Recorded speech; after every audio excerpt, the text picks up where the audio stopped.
Now I would like, thank you so much, and have a nice afternoon. Now I would like to pass the floor to Mr. Patrik Daniška from Human Rights and Family Policy Institute, which is a Slovakian pro-life and pro-family organization based in Slovakia.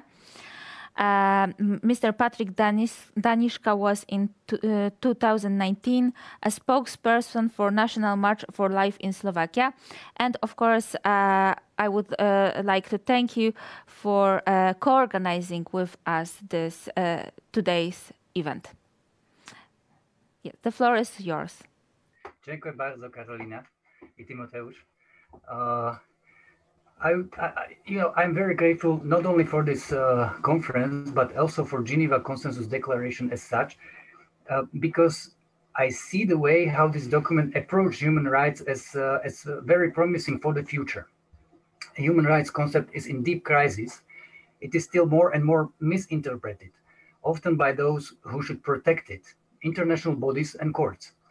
Geneva Consensus Declaration is a kind of document which can bring us back from wrong path and preserve proper understanding of human rights. I like international human treaties very much because they contain a very important principle that all people are equal. Equality is principle which we all share or should share. That is why we have put it into international covenants.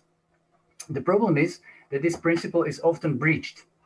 Officially on the paper, we are all equal until you start speaking about unborn babies, right?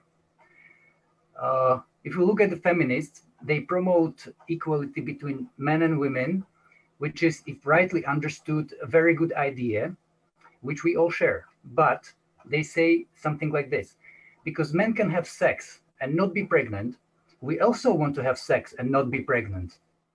We don't want to bear responsibility, same like men don't. So in order to secure our equal rights, not to be pregnant, we request legal access to abortion. You see, they fight for equality between men and women by promoting inequality between born and unborn people. Or they find, how they put it, forced pregnancy as form of violence against women. So they request right to abortion.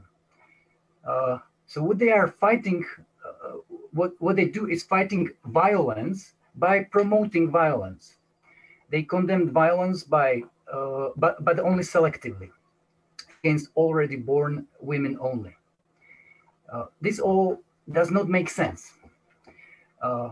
Also, although international human rights treaties contain these noble and true principles, such as equality of all people, at the same time, normative provisions are very short. One sentence should cover huge areas of relations, such as everybody has a right to life, or everybody has a right to privacy. Well, who is everybody? What exactly it means right to life and right to privacy? In order to apply such general and, be honest, vague norms, you have to interpret them. And the question is, who is interpreting them?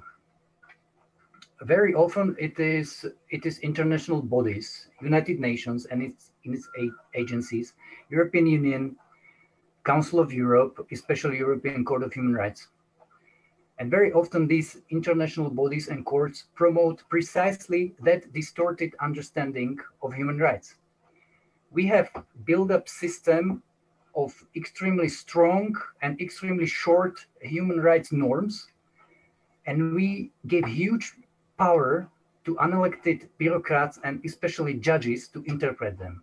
And we lawyers know how to play with short norms and vague norms. But UN is largely funded by Western progressive oligarchy, such as Bill and Melinda Gates. If UN bureaucrats want their money, they have to obey and go against member states. As regarding European Court of Human Rights, we see from a report of Gregor Puping and European Center for Law and Justice that many of these judges are, let's call them Soros judges, who worked for George Soros NGOs in the past. These few people are making decisions on human rights for millions, even billions of people. And people and even states are helpless. This is precisely the way through which noble concept of human rights is being destroyed in front of our eyes. And we need to protect ourselves. Well, and now let's come back to Geneva Consensus Declaration. I think this is precisely the approach how we can try to save human rights. If conservative states cannot come to a reasonable conclusion, reasonable wording with liberal states, let's flock together with like-minded countries and sign documents without useless compromises. I believe this could be the way how to help preserve a true understanding of human rights. Now, I believe even bigger step forward could be done.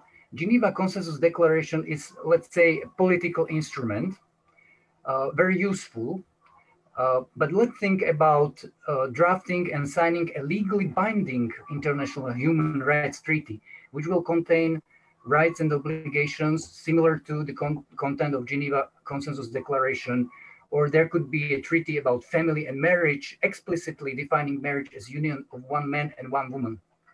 Like-minded countries who signed Geneva Consensus Declaration can sign this new international treaty, or some of them, or even two, Poland and Hungary, let's say. Slovakia will join later. Thus, this international treaty will become part of the legal system of countries who sign it, but it will have positive impact also on the whole system of international human rights treaties as such. There will be legal norms and definitions in international law, which we can use in our argumentation at United Nations, European Court of Human Rights, EU, and etc. We can say, look, countries like Poland, Hungary, hopefully Slovakia, are bound by international treaty, and you cannot force us to act against this treaty. Well, so this would be my suggestion for the future, to move this agenda even further by signing of a legally binding instrument, international human rights treaty or treaties. Thank you very much.